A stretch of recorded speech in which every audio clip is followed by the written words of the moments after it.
感冒咳嗽能跑步吗？这时候进行运动锻炼对身体有益还是有害？春分以后气温逐渐回暖，春捂的惯例似乎被爱美的冲动打破。每到季节更替的时候，天气多变，反倒会更易引起感冒。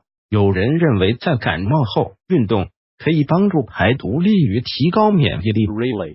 答案不是唯一的，我们的身体是复杂的，生病的原因也是复杂的。任何运动对身体都有不同程度刺激，对于个体差异一定要区别对待。经常坚持锻炼的跑者，平时不太容易生病，原因有两个。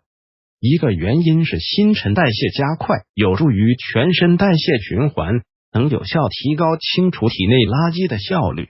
另一个原因是运动跑者比较自律，没有太多的不良嗜好，良好的生活习惯对身体的负面影响小，自然不容易生病。因此，如果有轻微的鼻塞、流涕、打喷嚏症状，跑步锻炼其实不会影响身体健康。运动的时候可以释放出来肾上腺素，反而有助于减轻鼻塞症状。不过，当你在感冒的情况下坚持跑步时，要尽量让自己的步伐变慢一些，补丁，不要做长距离运动，千万不能做剧烈运动。如果出现了头昏眼花、恶心、心率加快或者反常的出汗等症状，应立刻停止跑步锻炼。跑步前，如果感到咽喉疼、咳嗽、胸闷、支气管发炎、身体发冷无力，甚至出现呕吐、腹泻等症状，那你就必须马上终止运动计划。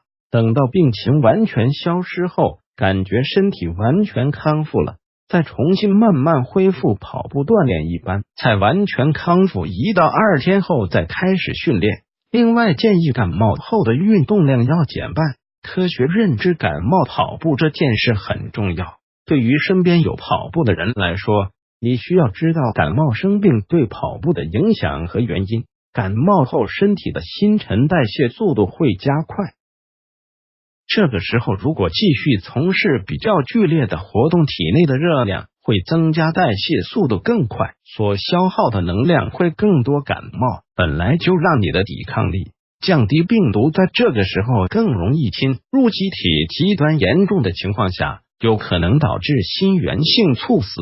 感冒和心肌炎看上去没有直接关系，但病毒性感冒与病毒性心肌炎的关系可以说是密不可分的。